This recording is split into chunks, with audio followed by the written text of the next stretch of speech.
Mesdames et messieurs, bonjour, merci de nous rejoindre. Voici les titres développés dans notre édition du vendredi 25 août. La politique sociale de l'État sera maintenue et les entreprises soutenues sans discrimination. Affirmation du Premier ministre Ahmedou Yahya hier lors de la rencontre tripartite gouvernement UGTA patronat. On y revient dans notre édition. Les rites du pèlerinage débutent la semaine prochaine. Hier, un groupe d'Algériens s'est envolé vers les lieux saints de l'islam. Des personnes âgées et démunies prises en charge entièrement par l'État. On finira avec de la musique tergui moderne. Le groupe Tikoubaouen Din Salah était hier à Alger. Ils ont fait vibrer la scène d'Ibn Zaidoun avec des sons venus du sud fusionnés au blues et au reggae. On revient donc ce matin sur la rencontre qui a réuni hier le gouvernement et les partenaires économiques et sociaux en vue de la préparation de la prochaine tripartite. Le Premier ministre Ahmedou Yahya s'est voulu rassurant. Il a affirmé que la politique sociale de l'État sera maintenue et les entreprises soutenues sans discrimination malgré les tensions financières que connaît notre pays. Plus de détails avec Abdelwahab Sadouni. Lors de cette rencontre, le Premier ministre a informé les partenaires socio-économiques du gouvernement de la difficile conjoncture économique que traverse le pays sur le plan financier. Ahmedou Yahya a également mis en exergue le renouvellement du pacte socio-économique depuis 2014 ainsi que la feuille de route qui lui a été tracée par le président de la République, M. Abdelaziz Bouteflika. Il s'agit notamment de mobiliser des financements internes non conventionnels, de maintenir le soutien à la croissance dans tous les secteurs, y compris l'industrie, les services et l'agriculture. Le Premier ministre a en outre relevé que la justice sociale et la solidarité nationale sont une constante de l'État algérien, rassurant ainsi tous les travailleuses et les travailleurs. أريد أن أغتنم هذه الفرصة وقناة الإعلام الوطني لأوجه رسالة للمواطنين.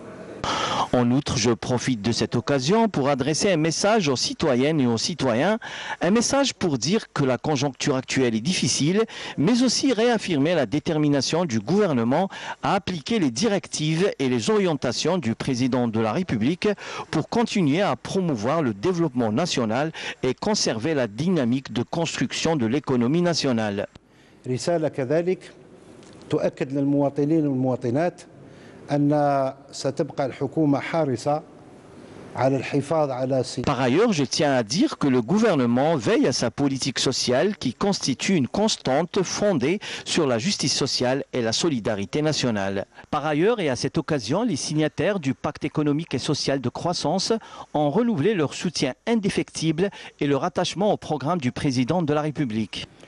En unissant nos efforts, nous sommes convaincus qu'en dépit de la délicatesse du contexte, aussi bien sur le plan interne qu'externe, notre pays dispose de tous les atouts qui lui permettent d'envisager son avenir économique avec sérénité.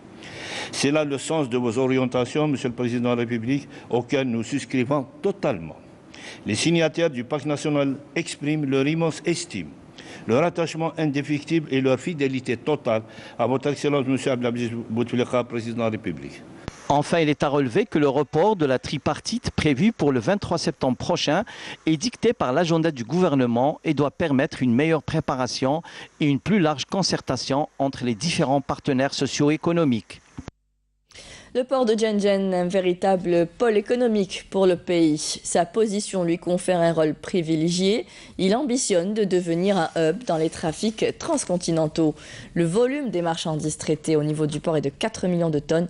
Le chiffre d'affaires a cependant enregistré une baisse due au recul du trafic des véhicules. Bedia Amalni. Le port de Djendjen à Djidjel est considéré comme l'un des plus grands ports commerciaux en Algérie, avec une superficie dépassant les 40 hectares. L'entreprise portuaire de Djendjen s'emploie à réaliser des chiffres d'affaires records dans les échanges commerciaux, et ce, malgré un recul dans les parts de véhicules importés.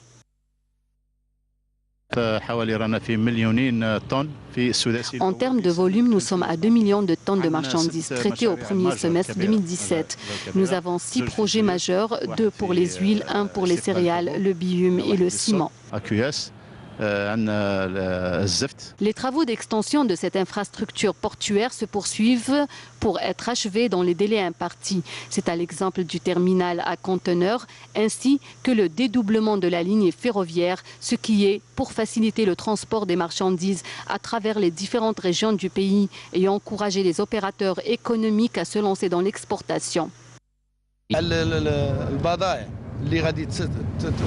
volume des marchandises traitées au niveau du port est de 4 millions de tonnes. Grâce à ces projets stratégiques et de dimension continentale, ce volume atteindra les 30 millions de tonnes. Les échanges sont faits dans un seul sens, mais nous pensons déjà à l'exportation à partir de cette infrastructure. Ceux qui veulent investir, nous les accompagnerons au quotidien. L'extension de cette infrastructure portuaire qui induira une augmentation de la capacité de traitement des marchandises et même de l'exportation de différents produits agricoles et industriels émane d'une orientation des pouvoirs publics pour développer l'économie aux hydrocarbures. Deuxième journée de visite hier du général de corps d'armée Ahmed Gaïd Salah, vice-ministre de la Défense nationale, chef d'état-major de l'ANP dans la 5e région militaire. Le chef d'état-major a procédé à l'inspection de l'unité de construction navale à Annaba. Khalida Anned. À l'entame de cette visite, le général de corps d'armée a suivi un exposé global sur les missions et les composantes de cette unité, présenté par son commandant, avant d'inaugurer la 3e vedette fabriquée au niveau de cette unité par des mains algériennes et d'inspecter ensuite ses différentes structures et ateliers de production. L'unité de construction navale à Annaba est une filiale de l'entreprise de construction et de réparation navale de Marset El-Kbir, 2e région militaire. Elle prend en charge la réalisation des vedettes de sauvetage, la fabrication des embarcations semi-rigides et la rénovation des coques des navires en service, ainsi que l'installation des équipements et des systèmes de bord. Outre sa participation en matière de maintenance et réparation des embarcations de pêche au profit des secteurs publics et privés, dans cet élan et depuis son inauguration en février 2016 par le général de corps d'armée, cette unité a procédé à la maintenance et la réparation de 90 embarcations de pêche, non seulement de la wilaya de Annaba, mais aussi de différentes wilayas côtières du pays, d'autant plus qu'elle emploie un important nombre de citoyens de la région, contribuant ainsi à fournir des postes d'emploi et à réduire le taux de chômage. À l'occasion de cette visite, le général de corps d'armée a rencontré des cadres personnels et ouvriers de cette unité. على التحكم في نصيات التكنولوجيا التي يتطلبها البناء المتقن. Je tiens à rappeler aujourd'hui les cadres personnels de cette unité à caractère économique et social à parfaire la maîtrise des technologies requises dans le domaine de la construction des navires et vedettes. Telle est la démarche assurée et fructueuse que nous suivons avec persévérance et dévouement sous le commandement et avec les orientations de son Excellence Monsieur le Président de la République, chef suprême des Forces armées, ministre de la Défense nationale. Cette démarche va procurer sans doute la propulsion nécessaire aux actions de cette importante unité et ce dans le cadre d'une vision perspicace et d'une approche pratique, prospective et clairvoyante fondée sur la détermination à promouvoir nos fabrications militaires émergentes et prometteuses. Ensuite, le général de corps d'armée a écouté les interventions des personnels de cette unité qui ont exprimé leur gratitude pour l'intérêt que porte le haut commandement de l'armée nationale populaire au développement de ce domaine des fabrications militaires. L'étape suivante de la visite du général de corps d'armée consistait en la pose de la première pierre du projet de construction du cercle de garnison de Annaba. Près d'1,5 million de fidèles s'apprêtent à effectuer le pèlerinage la semaine prochaine. Les hadjis algériens continuent d'affluer vers la Mecque. Hier, une centaine d'Algériens ont pris le départ pour les lieux saints de l'islam, tous pris en charge par l'État. Il s'agit de personnes démunies ou issues des maisons de vieillesse, un rêve qui se concrétise pour eux tous. Mounana Walhamoudi. Issus de familles démunies ou pensionnaires aux maisons de retraite, plus de 100 hadjis ont bénéficié d'une prise en charge complète par le président de la République pour l'accomplissement du 5e pilier de l'islam. Pour ces futurs pèlerins, c'est le rêve qui se concrétise. Nous n'oublierons jamais ce geste. Que Dieu vous protège et préserve l'Algérie. Nous remercions le président pour cette initiative. Il ne nous manque vraiment rien. Je souhaite à tout le monde de se rendre au lieu saint de l'islam. Nous exprimons toute notre reconnaissance au président de la République pour avoir instauré cette tradition, ce qui nous permettra d'accomplir le devoir du Hajj, chose qui n'aurait pas été possible sans cette bonne et généreuse initiative.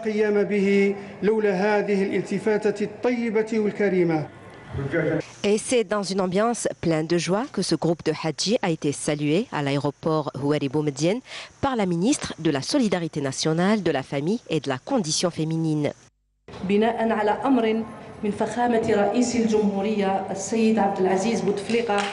Ce voyage vers les lieux saints de l'islam est organisé conformément aux instructions du président de la République, Abdelaziz Bouteflika, qui a instauré cette bonne initiative à travers la prise en charge des franges démunies de la société, n'ayant pas les moyens d'accomplir le rite du Hajj, ce qui a procuré une joie immense aux personnes concernées, mais aussi à leurs familles.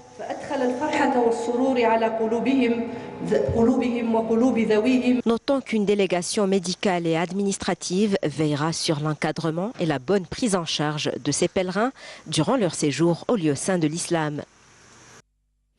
La wilaya de Souk Ahras regorge de richesses agricoles indéniables. Pour une meilleure exploitation et afin d'attirer les investisseurs, les pouvoirs publics ont créé plusieurs zones d'activité, à l'instar de celle de la commune de Sidi Fredj, une région frontalière avec la Tunisie. Le reportage est signé Amel Bouarba. À Souk Ahras, dans la commune de Sidi Fredj, région frontalière avec la Tunisie, le développement local passe par la promotion des produits locaux pour améliorer les conditions de vie des habitants. Ici, la création d'une zone d'activité a permis de booster l'investissement dans la région. On est sur le site de la commune de Sidi Fredj, qui était l'une des 3 communes les plus pauvres d'Algérie. Les pouvoirs locaux, à travers la wilaya, ils ont créé une petite zone d'activité qui s'étend sur 20 hectares pour encourager les investisseurs à venir valoriser les produits naturels qui existent dans la région. C'est des investissements de valorisation des produits locaux, des produits de tiroir comme la figue de Barbarie, comme l'extraction des huiles essentielles de romarin et d'autres produits, d'autres plantes médicinales. La création des zones d'activité permet de donner un coup d'accélérateur à l'investissement et faciliter aux investisseurs l'acquisition de terrain. L'exemple de la petite zone de Sidi Fredj et aussi la zone d'activité de Ndaourouch et aussi la zone industrielle qu'on attend la réalisation de cette zone. Toutefois, un bémol, le manque d'eau. Les huiles essentielles, l'huile de romarin, on est basé sur l'huile de romarin, on fait exporter cet produit à l'extérieur, très demandé en Europe. Là, ça fait un moment quand même qu'on a arrêté le problème d'eau. La distillation, ça demande beaucoup d'eau. Nous souhaitons que le problème de l'eau soit résolu. En attendant la prise en charge de ce problème crucial, la valorisation des produits locaux reste le cheval de bataille des pouvoirs publics. Actualité internationale en bref ce matin avec d'abord ce raid aérien mené dans la capitale yéménite à Sanaa. Au moins 9 personnes dont des enfants ont été tuées. Le résumé avec Naïma Chkchek. En proie à une guerre civile féroce, le Yémen, où une épidémie de choléra touche depuis des mois un demi-million de personnes, a vu aujourd'hui sa capitale Sanaa soumise à un raid aérien qui a fait au moins 9 morts, dont plusieurs enfants. Ce raid a visé un quartier résidentiel dans le sud de la capitale. Selon ce témoin, des habitants ont pu se sauver à temps, tandis que d'autres ont été bloqués sous les décombres. Du côté du continent américain, plus exactement au Pérou, une vive tension trouble le pays où quelques 3,5 millions d'élèves sont privés d'école depuis plus de 2 mois en raison d'une grève envenimée cette semaine par des accusations du gouvernement soupçonnant les meneurs du mouvement de lien avec la guérilla du Sentier Lumineux. Selon le ministère de l'Éducation, plus de 70% des écoles publiques du Pérou sont paralysées par cette grève entamée le 15 juin par le syndicat unitaire des travailleurs de l'éducation. Toujours du côté du continent américain, des évacuations ont commencé dans plusieurs villes du Texas menacées d'inondations dévastatrices par l'ouragan Harvey qui continuait de se renforcer ce matin et pourrait devenir un ouragan majeur, selon les spécialistes, en touchant la terre tôt demain matin.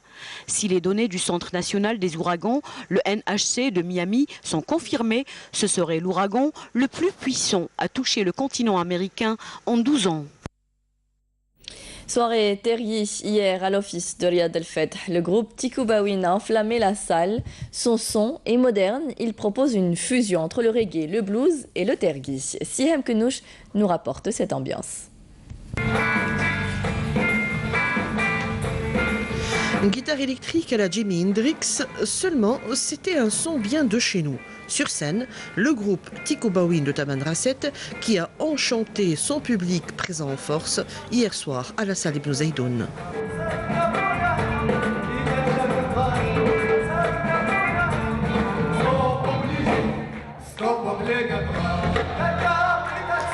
Le groupe Tikubawin qui a su tracer son petit bout de chemin grâce à une équipe de jeunes qui aiment bien ce qu'elle fait. تيكوبا فرقة شابة تكونت في 2008 تكونت من 5 أعضاء أولا ومن بعد ولينا زدنا يعني الآلات اللي زدناهم تحتمت علينا باش نزيدوا أعضاء ثانيين وراهي تنشطي لحد الآن الحمد لله. عندها ألبوم في السوق خرج في 2016 والحمد لله كاين بيبليك الناس تسمع لنا ومنا يعني واش نتمناو الحاجة الوحيدة أن نكونوا عند حسن ظنهم. Du rythme, il y en avait, loin d'être monotone, il varia entre la nonchalance du dromadaire et la chaleur de nos dunes.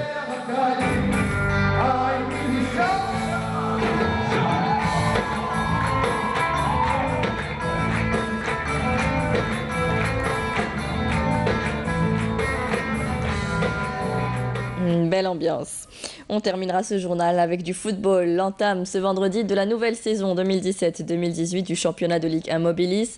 Voici le programme de cette première journée. Le CS Constantine affrontera le Neh du Sendé à 19h. L'Olympique de Médéa affrontera le Derby Tajnent à 17h. Le CR Bluesdead USM Blabès à 17h. Le match sera diffusé sur la chaîne A3 et la chaîne nationale.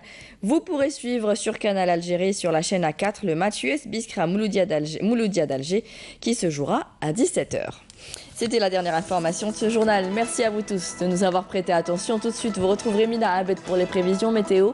Ce soir, rendez-vous avec Philabras pour le journal de 19h. Très bon vendredi à tous. Au revoir.